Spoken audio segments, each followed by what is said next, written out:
Hey guys, welcome back to our channel. In this tech tutorial, we're going to teach you step by step how you can organize your board on monday.com, for example, to move tasks to different groups and to keep your entire board in a good shape and to organize it for your workspace members.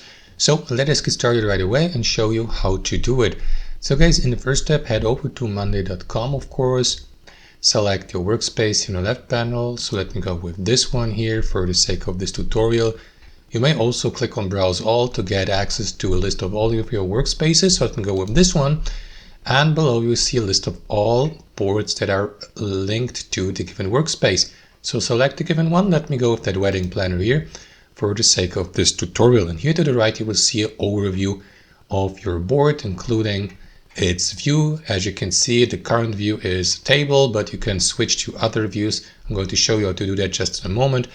And you will see also a list of all tasks, subtasks that are ongoing, in progress, or completed here to the right, so that you may, for example, manage these or assign workspace members to these tasks, set statuses, due dates, priorities, and so on and so forth. So what you want to do in the first step, guys, is set a view for your board. As you can see, the current view is here at the top, main table, but you may switch to another one, for example, by clicking on a plus icon here next to it, add view, and simply view your board, for example, as a Gantt chart, or as a chart, as a calendar, or as a simple table, which is, in this case here, that's a table. So let me convert the view or create a view also in calendar. And there you go. As you can see, the calendar view will be added so that you may switch or navigate between your views and view your or examine your tasks and subtasks. For instance, as a calendar, you will see the given task listed on the given date or due date here. And you may go through your calendar or navigate through it here by using these arrow buttons and so on and so forth. So for the sake of this tutorial, let me head back to the table view and take a closer look at these tasks, subtasks, and also groups, so that we may, for example, assign workspace members to these tasks.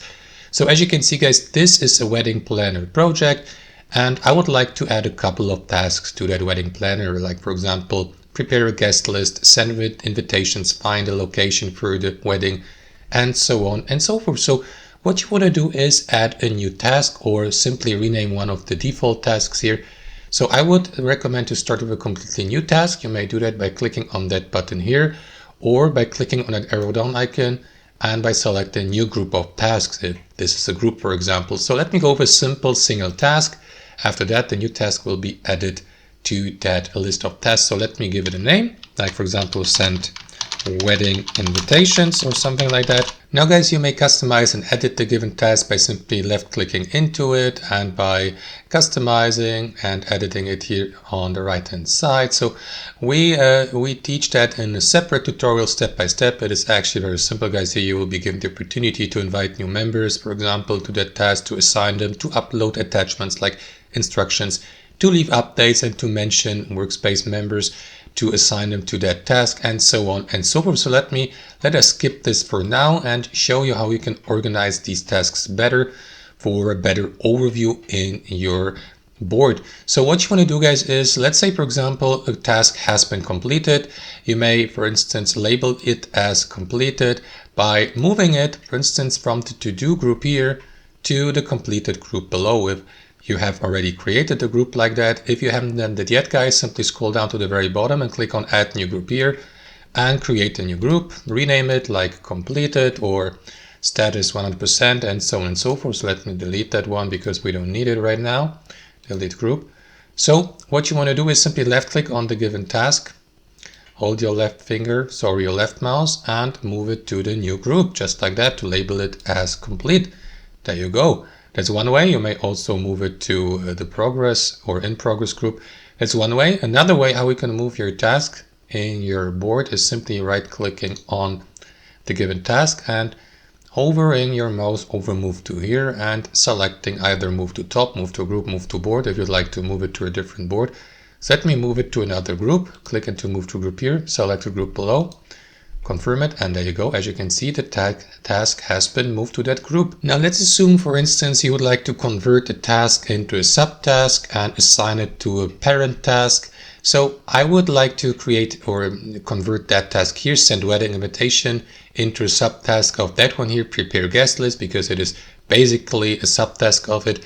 This is how you can do it, guys. Right click on the given task, over your mouse, over convert to sub item here, click into it, and here to the right, select your parent task from that list below. You may also use the search bar here, so let me move it to this task here, prepare guest list.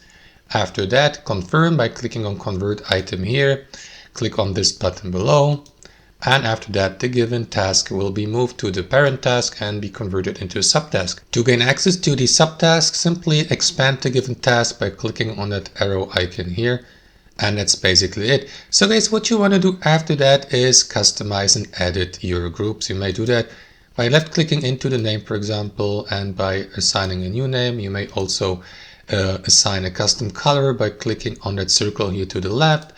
And you may also click on these three dots here next to the group, and for example choose one of these options, add a new group, duplicate the group, move the group to another board, for example. You may delete the given group, archive it if you don't need that group anymore, change the group color, export it as an Excel file or spreadsheet, and so on and so forth. Another pretty relevant feature of organizing and managing your items is adding columns or assigning columns to your tasks and items. Like for example, you may assign a specific status or a due date or the ownership, or you may set a priority status, and so on and so forth. So guys, if you go through that list here of these columns and scroll all the way to the right here, you will see that plus icon, and if you click on it, you will be given the opportunity to create and add a completely new column, like a timeline or a status or a checkbox. Let me add a checklist, for example, by clicking on checkbox here. You may gain access to even more customizable columns by clicking on more columns here at the bottom. So let me go with a checklist, and there you go. As you can see, it has been added to that list of columns. Let me just resize the other one here and make more space for that checkbox. So these columns work like that. For example, guys, if you have added a checklist, you may simply click on the given cell to mark the given task as completed. As you can see here, columns like these may help you track your tasks and projects progress, for example. So you may do that. You may also delete the given column by clicking on these three dots here, and by selecting delete, you may rename the given column, sort it, collapse, duplicate it, add another column here to the right, change the column type, like to text, for instance, if that's a checkbox, and so on and so forth. Let me delete that one. And last but not least, guys, you may also set, for example, a status like a due date or a visibility here, by going through these columns by simply clicking on the given cell for the associated task. So let's assume, for example, the status of that task is you're working on it. So simply click on the given cell and select the given status and change to, I don't know, stuck, for example. And you may also add more statuses by simply clicking on one of these cells, by clicking on edit labels, and either rename a label of one of these existing ones or create a completely new label by clicking on that button here, add a custom color for the given label, and confirm by clicking on apply here. And that can be done basically for any column here, like the due date, for example, or for the priority. If I click on that cell here, I may change the priority of the given task from low to medium, or add a new label. You may set a due date by clicking on the current due date and select one from that calendar here, and so on and so forth, guys. So that's basically it. That's how you organize your tasks and your board in general on monday.com. I hope you enjoyed this video, got some real value from it, and we'll see you next time on our channel.